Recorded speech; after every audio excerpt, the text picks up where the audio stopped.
Good morning everyone, this is Fazal Khan and you are watching the online classes conducted by Daffodils Public Secondary School. I hope you all are well at your home and doing your studies regularly. Yesterday we have completed our chapter 2 of your textbook and today we are continuing with the chapter 3. Okay?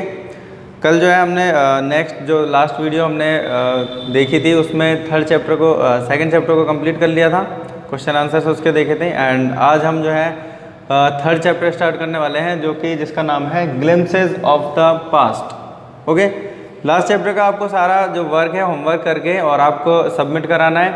ठीक है, जो homework मैंने दिया है आपको सब meanings वगैरह हैं एंड मीनिंग्स के बाद में कुछ वर्क है उसमें क्वेश्चन आंसर्स का। तो बीच के भी जो क्वेश्चन आंसर्स होते हैं आपके जो बीच बीच में पैराग्राफ के बीच बीच में लिखे हुए थे, मैंने आपको बोला था स्क्रीनशॉट लेके उसको राइट करना है, तो वो वर्क और उसके बाद में क्वेश्चन एंड आंसर्स का वर्क। ठीक है, तो ये सारा वर्क आपको मेरे नंबर पे जो है सेंड कर देना है। ओके, और वो वर्क आपको जो मेरा नंबर मैं आपको वीडियो में नीचे डाल दूँगा। ठीक है, तो उस पर आपको वर्क सारा सेंड करना है अप टू चैप्टर 2 तक का। ठीक है, और कोई भी क्वेरी वगैरह हो तो आप मुझसे 10 to 12 के बीच में जो है ना कॉल वगैरह कर लें या फिर जो भी पूछना है वो मैसेज वगैरह कर सकते हैं। ठीक है, सो अब चैप्टर 3 को हम स्टार्ट करते हैं। तो इसमें क्या आता है, ग्लिम्पसेस ऑफ द पास्ट, यानी पास्ट के बारे में कुछ झलकियाँ। पास्ट मतलब इतिहास, हिस्ट्री। तो ये जो चैप्टर है ना एक्चुअल में आपका इंग्लिश में दिया गया है, लेकिन चैप्टर जो है ये हिस्ट्री का चैप्टर है। ओके, तो एक हिस्ट्री का चैप्टर आपका इसमें डाल दिया गया है। तो हिस्ट्री क्या है, आपकी जो SST आप पढ़ते हो सोशल साइंस, उसमें भी आप यही सारी चीज़ें पढ़ने वाले हो। यानी इसको जो डिटेल में आप पढ़ोगे ना अच्छे से, इसकी जो एक एक डेट को लर्न करोगे पढ़ोगे वहाँ पे, तो ये आपको SST में मिलेगा। आपको एक एक चीज़ की डेट मिलेगी, यानी इस डेट को ये आंदोलन हुआ था, ये चीज़ें हुई थी। तो एक्चुअल में इस चैप्टर में क्या है, इतिहास जो है हिस्ट्री अपन की जो लास्ट 200-300 ईयर्स पुरानी जो हिस्ट्री है उसको यहाँ पर दिखाया गया है। यानी 1757 टू 1857, 1757 से लेके 1857 तक की क्रांति जो हुई थी। ठीक है, तो वहाँ तक की जो हिस्ट्री है उस 100 ईयर्स की हिस्ट्री को यहाँ पर शो किया गया है। तो इसको पूरा डिटेल में भी नहीं दिया, बस इसमें एक पिक्टोरियल आपको जो दिया हुआ है, एक पिक्टोरियल व्यू दिया गया है कि इस एक तरीके से आपको हल्का सा उसके बारे में ओवरव्यू समझ में आ जाए। तो इस तरीके से आपको इस चैप्टर को यहाँ पर दिया गया है, यानी आपको एक नॉलेजेबल तरीके से। ठीक है, यानी आपको एक एक डेट वगैरह ऐसी चीज़ें या एक एक नाम, सारे नाम यहाँ पर शो नहीं किए गए हैं, लेकिन कुछ नाम जो इम्पोर्टेंट हैं और कुछ डेट्स जो इम्पोर्टेंट हैं वहाँ पर यहाँ पर दी हुई हैं, और उन्हीं के ज़रिए आपको ये बताना चाहते हैं कि हिस्ट्री में हुआ क्या था। ओके, यानी कौन कौन यहाँ पर आए थे और कौन कौन सी कंपनियों ने क्या क्या, अंग्रेज़ आए थे। ठीक है, तो ब्रिटिशर्स आए थे, उन्होंने राज किया था यहाँ पर। तो यही सब चीज़ें हैं। तो स्टार्ट करते हैं चैप्टर को। तो सबसे पहले स्टार्ट करने से पहले हम देखते हैं सबसे पहला पॉइंट जो आपका आता है, ये क्या है, एक पिक्टोरियल तरीके से शो किया गया है इस हिस्ट्री को। पिक्टोरियल मतलब होता है पिक दिखा के, यानी पिक्चर्स दिखा के। उस पर जो आपने कॉमिक्स वगैरह पढ़ी होंगी ना, कॉमिक्स में आप देखते हो कि उसके माउथ के पास में किसी के एक बबल बना हुआ होता है और इसने क्या बोल रहा है वो उसको शो किया गया होता है। तो ऐसे ही यहाँ पर देखो, आप बुक के पेज नंबर, आप चैप्टर नंबर 3 निकाल लो, पेज नंबर 221 एंड 222। यहाँ पर देखो बहुत सारी पिक्चर्स दी हुई हैं। तो ये पिक्चर्स के इसमें ही आपका जो है पूरा चैप्टर है, और इसके अलावा आपका कुछ भी रिटर्न के लिए, राइटिंग के लिए नहीं है, मतलब इसमें टेक्स्ट पार्ट कुछ भी नहीं है, बस सिर्फ ये पिक्चर्स ही हैं। ठीक है, तो पिक्चर्स को आपको पढ़ना है। ओके, एक कॉमिक्स के तरीके से पढ़ना है आपको ये चैप्टर। तो कॉमिक्स की तरह आपको पिक्चर्स दी हुई हैं, वहाँ पर बबल्स में आपको स्टोरी दी गई है। बबल्स का मतलब होता है जो शॉर्ट पैराग्राफ होते हैं, जो कोई बोलता है कि इसने ये बोला था, तो उसको उसी के माउथ के पास में एक एरो बना के और वो बबल बना दिया जाता है। जैसे यहाँ पर पिक्चर बनी हुई है और यहाँ पर कॉर्नर पे एक बबल बना के उसका स्टेटमेंट को लिख दिया जाता है। तो वो बबल तरीके से आपको पिक्टोरियल मेथड में शो करना हो गया। ओके, तो ये कॉमिक्स टाइप में है। देन हम स्टार्ट करते हैं चैप्टर को। तो सबसे पहले आपका आता है इसमें द मार्टायर्स। मार्टायर्स होते हैं, जो पहला पॉइंट आपको देखो, ये पॉइंट्स, इतने पॉइंट्स में आपको 9 पिक्स दे रखी हैं, यानी 9 पिक्चर्स हैं। तो 9 पिक्चर्स में क्या क्या डिटेल्स हैं वो आपको सारी की सारी बोर्ड के अंदर, बोर्ड पर दिखाई दे रही हैं। तो सबसे पहला पॉइंट आता है आपका मार्टायर्स। मार्टायर्स में क्या है, मार्टायर्स उनको बोलते हैं जिन्होंने देश के लिए कुछ अच्छे काम किए। ठीक है, अच्छे लोग जो थे उनको मार्टायर्स बोला गया है हमें। ठीक है, तो मार्टायर्स का मीनिंग भी वही होता है जो देश के लिए मर मिटने वाले होते हैं, यानी देशभक्त होते हैं। ठीक है, तो सबसे पहले तो मार्टायर्स के बारे में कुछ पिक्चर दी हुई है। उसके बाद में सेकंड पॉइंट आपको मिलेगा यहाँ पर कंपनीज कॉन्क्वेस्ट, यानी एक कंपनी आई थी ईस्ट इंडिया कंपनी, जहाँ से जिसके ज़रिए ही अंग्रेज़ों ने हम पर कितने सालों तक राज किया है ना। तो यहाँ पर जो है एम्पर उन्होंने अपना स्थापित कर लिया था, पूरी तरीके से राज अपना स्थापित कर लिया था।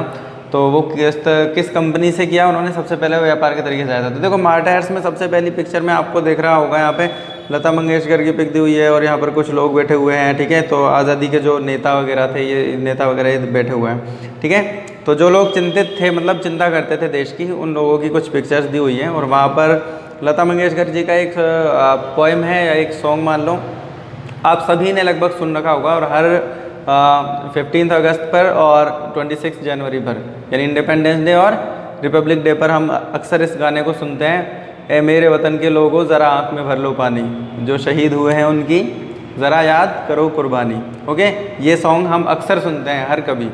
तो ये सॉन्ग इसमें सबसे पहले फर्स्ट पेज पर जो आपको दिख रहा होगा, वहाँ पर पहली पिक्चर में वो सॉन्ग आपको दिया हुआ है। यहाँ पर लिखा हुआ है ओ माई कंट्रीमैन, यानी ओ मेरे वतन के लोगों। ओ माई कंट्रीमैन मीन्स ए मेरे वतन के लोगों।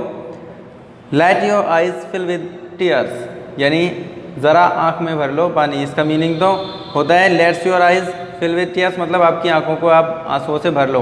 तो इंग्लिश में पोइम को हम हिंदी में इस तरह से बोलते हैं, ज़रा आँख में भर लो पानी, राइट। एंड थर्ड लाइन क्या आती है, जो शहीद हुए हैं उनकी, यानी as you recall the sacrifice of, यानी आप उनकी याद में, जो किन की याद में, इंडियाज़ मार्टायर्स, इंडिया के शहीदों की याद में, जो मर गए हैं देश की खातिर, जिन्होंने जान दी है, उनके लिए तुम ज़रा सा आँख में भर लो पानी। का मतलब क्या है, एक टब में से एक मग्गा उठाया और एक बाल्टी पानी आँख में भर लिया, ये नहीं, ऐसे नहीं। आँख में पानी भरने का मतलब है उनके लिए थोड़ा सा क्या करो, थोड़ा सा अपने दिल को परेशान करो, थोड़ा सा ये करो कि उनके लिए मतलब थोड़ा सा सैडनेस दिखाओ, मतलब रोने के लिए बोल रहे हैं हमें आँख में पानी भरना मतलब। सो ये है आपका आपको जो पोइम है सबसे पहले जो ये दी हुई है, उसके बाद में आपको कुछ पिक्चर्स दिखाई दे रही हैं। इसमें नेहरू जी, महात्मा गांधी, भगत सिंह, ये सब लोग जो हैं आपको दिखाई दे रहे होंगे, ठीक है। तो ये आज़ादी के वो लोग हैं जिन्होंने आज़ादी की लड़ाई लड़ी और हमें आज़ाद करवाया, ठीक है। तो क्या होता है, सबसे पहला पॉइंट आपको समझ में आ गया, मार्टायर्स मतलब जो शहीद लोग हैं ना, जो जिन्होंने वतन की खातिर, अपने देश की खातिर अपनी कुर्बानियाँ दी, उनके बारे में है पहला पॉइंट। पहला पेज जो है उस पर कुछ पिक्चर्स हैं और एक सॉन्ग है। उसके बाद में सेकंड पॉइंट जो है वो कंपनीज कॉन्क्वेस्ट, यानी भारत के अंदर एक कंपनी आई थी, ईस्ट इंडिया कंपनी। उसने क्या किया था, पहले तो सबसे पहले वो आए थे राज का मतलब एक व्यापार करने के लिए। अपने क्या करना चाहते थे वो, इंडिया में हमें व्यापार करना है। तो व्यापार कैसे करना है, उन्होंने सबसे पहले कहा था कि हमको यहाँ पर सिर्फ कुछ चीज़ें, व्यापार करने का मतलब क्या है, कुछ चीज़ें वो यहाँ से खरीदेंगे और अपने देश में बेचेंगे और अपने देश से लाएंगे कुछ चीज़ें तो यहाँ पर बेचेंगे, ठीक है। तो दुकान चलाना, एक तरीके से लेन देन करना, यही व्यापार होता है, ठीक है। तो सबसे पहले वो कैसे आए थे कि हमें यहाँ पर व्यापार करना है, व्यापार करने दो। तो उनको भारतवासी जो थे अपन के, उन्होंने क्या किया, इजाज़त दे दी कि ठीक है तुम यहाँ पे व्यापार करोगे तो हमें भी उसका फ़ायदा ही मिलेगा, ठीक है। कंट्री में अगर कहीं पर अगर कोई लेन देन होता है, इंपोर्ट एक्सपोर्ट होती है कोई चीज़, तो उसमें दोनों तरफ से दोनों लोगों को फ़ायदा होता है। तो लेकिन इन्होंने क्या किया, उस कंपनी को बढ़ाते चले गए और बढ़ाते बढ़ाते उन्होंने इतना बढ़ा दिया कि उसको जो है उस पर अपना पूरे इंडिया में उसको फैला दिया। फिर फैलाने के बाद में इनकी बहुत अच्छी से पकड़ हो गई इंडिया के ऊपर। फिर इन्होंने वहाँ पर रूल करना स्टार्ट किया, लोगों को परेशान करना स्टार्ट किया। तो फिर करते करते उन्होंने कहीं पर कब्जा किया, फिर वहाँ पर और ज़्यादा कब्जा किया। तो इस तरीके से उन्होंने पूरे जो कंट्री थी उस पर अपना अपना राज्य स्थापित कर लिया, यानी सब जगह अपने लोगों को परेशान कर करके या फिर उनसे नए नए नियम स्थापित करने लगे। यानी वहाँ पर उन्होंने थर्ड पॉइंट पे जो है, थर्ड पेज पर आपका आने वाला है ब्रिटिश रूल, यानी ब्रिटिश रूल, नए ब्रिटिश रूल लागू कर दिए। यानी वहाँ पर एक जिस तरह से कोई बिल होते हैं ना, तो पहले तो उसको बिल बना के पास सामने रख दिया, उसमें अच्छी अच्छी बातें लिख दी, फिर उसके बाद में उस बिल को पास होने के बाद में उसमें गड़बड़ करके और उसको क्या कर दिया, अपनी कंट्री पे लागू करवा दिया। और उसके बाद में लोगों को, कुछ बड़े लोगों को अपनी तरफ कर लिया। जैसे कुछ राजा थे आपस में, तो फूट पड़वा दी उनके अंदर, फूट डालो और राज करो की नीति पता है आपको। मतलब क्या किया, जैसे कुछ कोई राजा है कहीं का, फिर दूसरे जो किंग है दूसरी जगह का, तो उन दोनों के बीच में जैसे बातें इधर उधर करके और उनको उनके बीच में लड़ाइयाँ करवा के और उनको एक दूसरे का दुश्मन बना दिया। फिर उसके बाद में वो अपने एक दूसरे के दुश्मन हो गए, तो वो किसका साथ देने लगे, तो कुछ जो बड़े बड़े राज्य थे, जो कुछ बड़ी टेरिटरीज थी, उन्होंने क्या किया, ईस्ट इंडिया कंपनी के साथ में शामिल हो गए, यानी उसका साथ देने लगे। तो बड़े लोग जब साथ में हो गए तो फिर उसके बाद में उनके सारे बिल पास होते चले गए और उसके बाद में उनके नए नियम जो थे, नए कानून लागू होते चले गए। ओके, और नए कानूनों में क्या था, वही चीज़ें, यानी इंडियंस को के लिए वो बिल्कुल उसके फेवर में नहीं थे, और उसके बाद में जो अंग्रेज़ों के फेवर में वो सारे कानून होते थे कि कोई भी इंडियन है अगर, तो उसमें ऐसे ऐसे रूल लाने लगे वो लोग कि कोई भी अगर अंग्रेज़ है तो वो अगर कोई गलती करता है तो उसको सज़ा अलग थी, उसको मतलब कोई सज़ा नहीं थी या कुछ अलग तरीका था। और अगर इंडियन कोई गलती करता है तो उसके लिए बिना कोर्ट के, यानी कोर्ट में कोई सुनवाई वगैरह कुछ नहीं होती थी, और डायरेक्ट उसको सज़ा सुना दी जाती थी, उसको डायरेक्ट जेल में भेज दिया जाता था। यानी उसके लिए कोई भी वो रिपोर्ट करने के लिए कोई पुलिस थाना वगैरह कुछ भी नहीं था वहाँ पर। डायरेक्ट ही उसको ना कोर्ट ना कचहरी ना कुछ भी, डायरेक्ट उसको क्या, सीधे सज़ा। तो ये होता था। तो इस तरीके से उनको परेशान करने लगे वो लोग। फिर फोर्थ पॉइंट पे आता है आपका राजा राम मोहन का पॉइंट है। राजा राम मोहन राय ये एक व्यक्ति हैं, एक थे जो जिन्होंने क्या किया, वहाँ पर उनको लगने लगा कि ये इंडिया में, ये थोड़े पढ़े लिखे थे, एजुकेटेड थे, तो इनको दिखने लगा, बंगाल से थे, तो इनको दिखने लगा कि इंडिया में जो चल रहा है वो सब कुछ बिल्कुल भी ठीक नहीं चल रहा है। तो इन्होंने फिर थोड़ी सी मेहनत की, तो उसके बारे में इसमें पूरा पॉइंट है जो आपको समझाया गया है कि इन्होंने क्या क्या किया। इन्होंने जो लोगों को इकट्ठा किया, ठीक है। उसके बाद में आपका कुछ और लोग हैं, जैसे यहाँ पर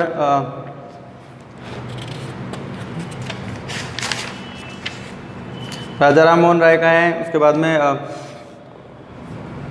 एक लेडीज़ थी, और बहुत सारे लोगों के नाम यहाँ पर दिए गए हैं। कुछ कुछ के जो, सभी के तो नहीं आए हैं, लेकिन कुछ लोगों के नाम यहाँ पर आए हैं जो इम्पोर्टेंट हैं या फिर जिन्होंने मेहनत की थी, तो उन लोगों के नाम इसमें आपको मिलेंगे आगे टेक्स्ट में जब हम रीड करेंगे।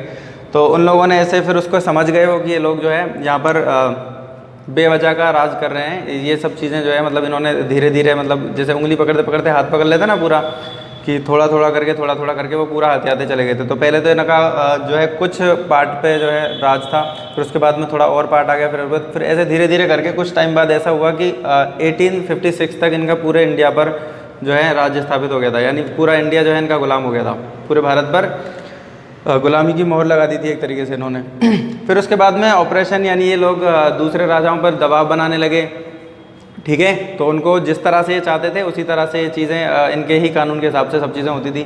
फिर उसके बाद में डिससेटिस्फेक्शन हुआ, यानी लोग निराश हुए, यानी उनको बुरी लगने लगी चीज़ें, कि समझ में आने लगा कि ये तो गलत हो रहा है सब चीज़ें, ठीक है। तो उसका डिससेटिस्फेक्शन का एक पार्ट आता है, एक पेज आता है। फिर उसके बाद 7वें पेज पर है आपका द स्पार्क्स। स्पार्क्स मीन्स होती हैं चिंगारियाँ, यानी आग कैसे भड़की। जो आपकी 1857 में जो क्रांति हुई थी, 1857 की क्रांति हुई थी, आंदोलन हुआ था ना, तो उसकी स्पार्कलिंग जो हुई थी, यानी उसकी चिंगारी जो भड़की थी, वो कहाँ से भड़की, वो इस 7वें पॉइंट में आपको शो किया गया है।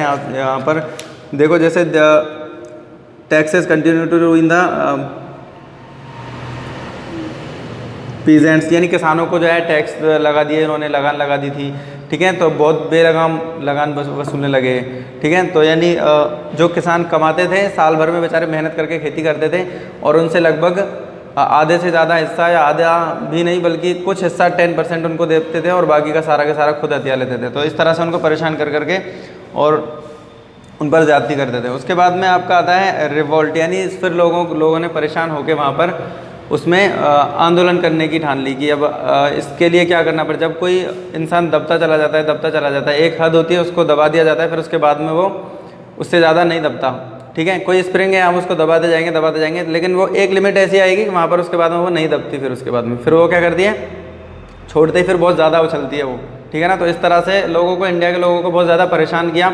वो परेशान होते गए, फिर और ज़्यादा किया, लेकिन एक लिमिट आई। फिर उसके बाद में 1857 में उन्होंने रिवॉल्ट स्टार्ट कर दिया, यानी वहाँ पर आंदोलन स्टार्ट कर दिया, और जगह जगह जो है इंडिया में आंदोलन होने लगे। तो लास्ट पेज पर आपको उसी आंदोलन के बारे में है, द फाइट फॉर फ्रीडम, यानी आज़ादी की जो लड़ाई हुई 1857 की, जो क्रांति के नाम से हम उसको जानते हैं। तो 1857 में ये सारा पूरा चलता रहा, यानी आंदोलन चलता रहा, और वहाँ पर कुछ जगह वो सक्सेस हुआ, कुछ जगह जो है फेलियर भी उनको हुआ। तो बहुत सारे कांड हुए, बहुत सारी चीज़ें हुई। तो वो लास्ट तक जो है आपको इसमें कुछ चीज़ें, उसमें से सारी चीज़ें नहीं आएंगी, लेकिन उसमें से कुछ चीज़ें जो इंपॉर्टेंट चीज़ें वो आपको इस टेक्स्ट में आने वाली हैं। सो उन चीज़ों को हम नेक्स्ट पार्ट में देखेंगे, वीडियो के नेक्स्ट पार्ट में। सो तब तक के लिए stay home, stay safe and stay healthy. Thank you guys, have a nice day.